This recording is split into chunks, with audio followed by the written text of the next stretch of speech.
I tried to restrict my food for years. As women, we face enormous pressure from an early age to meet social expectations. Social media constantly bombards us with body image messages and misinformation about nutrition. This creates the dangerous belief that eating less equals health. And when public validates who eat less, it reinforces the dangerous message even further.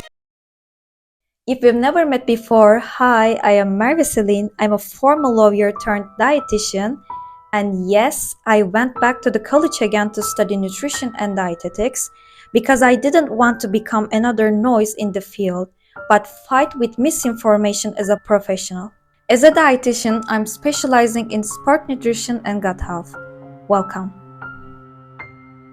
Recently, I've observed that many people become afraid of food and their own hungers. Yet nutrition is our fundamental need for survival. And here's the paradox.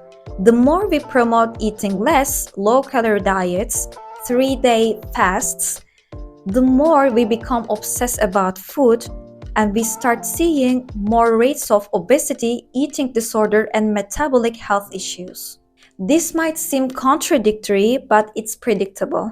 There's an experiment that explains how our body operates in scarcity mode, which occurs when we restrict our food intake.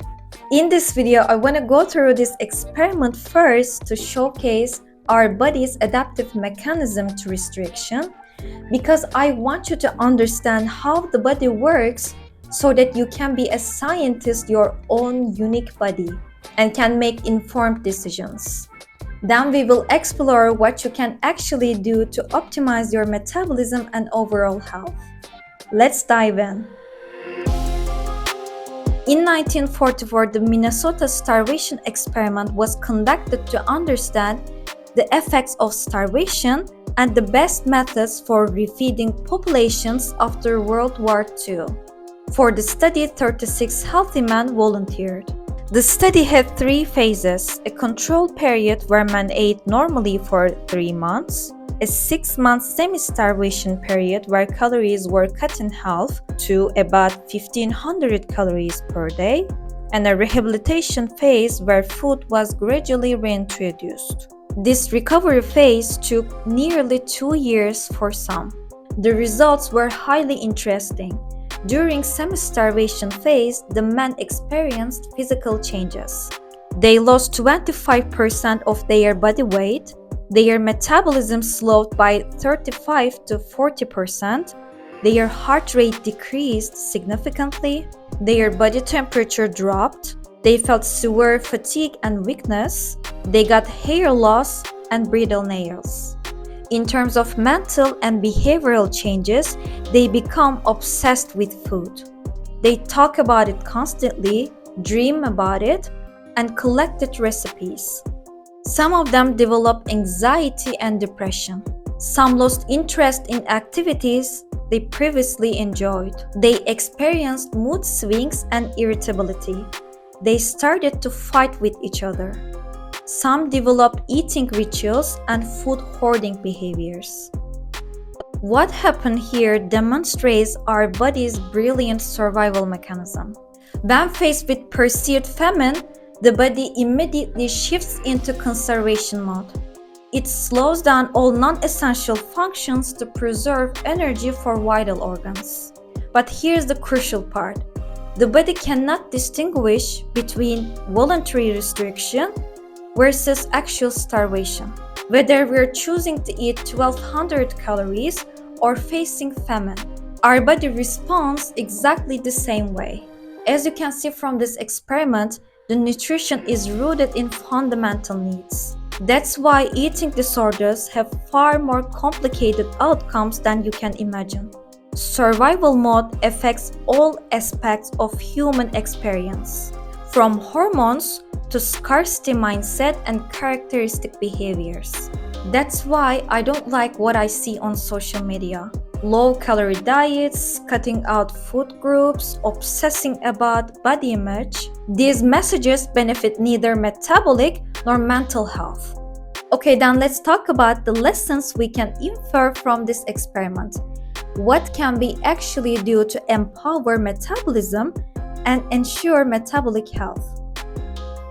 Many studies demonstrate the danger of eating under 1200 calories. It may throw off digestive system, metabolic function, hormones, and so on.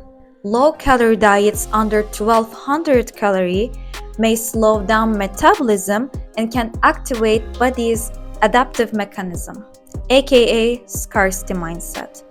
Research shows that very low-calorie diets can reduce metabolic rate by up to 12%, decrease thyroid function, and disrupt reproductive hormones. Your body literally thinks it's in famine and responds accordingly. Restriction causes scarcity mindset, and scarcity mindset causes metabolic adaptation in the body and mental health strains.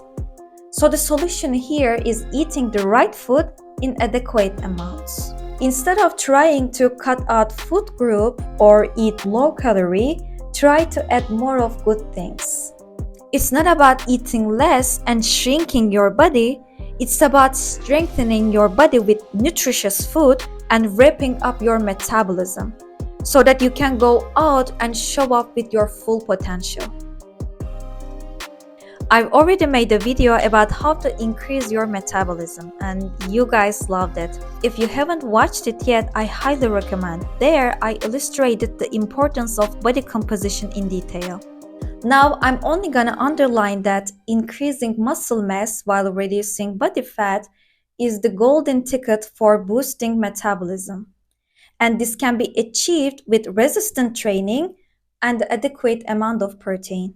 Muscle tissue burns more calories at rest than fat tissue.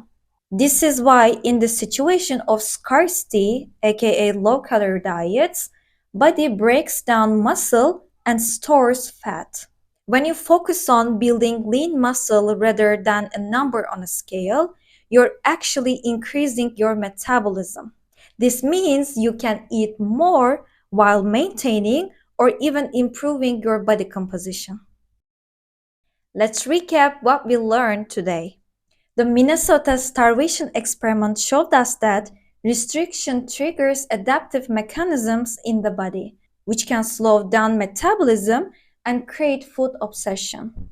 This is why eat less culture is damaging and counterproductive. Instead, we can focus on never eating under 1200 calories, eating right in abundance, more veggies, fruits, fiber, protein. If you don't know where to start, you can watch my healthy eating guide. Prioritizing body composition over a number on a scale. Understanding and being a scientist of our own bodies to find our balance. Our body is not the enemy, she just tries to protect us. When we learn to work with it instead of against it, it will pay off. Okay, that's it for this video. If this helped, please share with others. What is your takeaway from this experiment? Let me know in the comments. I love reading your ideas and connecting with you all. I'd like to say something to my old self. Remember, shrinking yourself is not going to give you a better life. You don't want to feel miserable. You want to feel powerful inside out. If you want to see more science-based nutrition and strengthen your relationship with yourself first than food and body, feel free to subscribe to my channel. As always, I hope you give the nourishment you deserve to your mind, body, and soul. See you.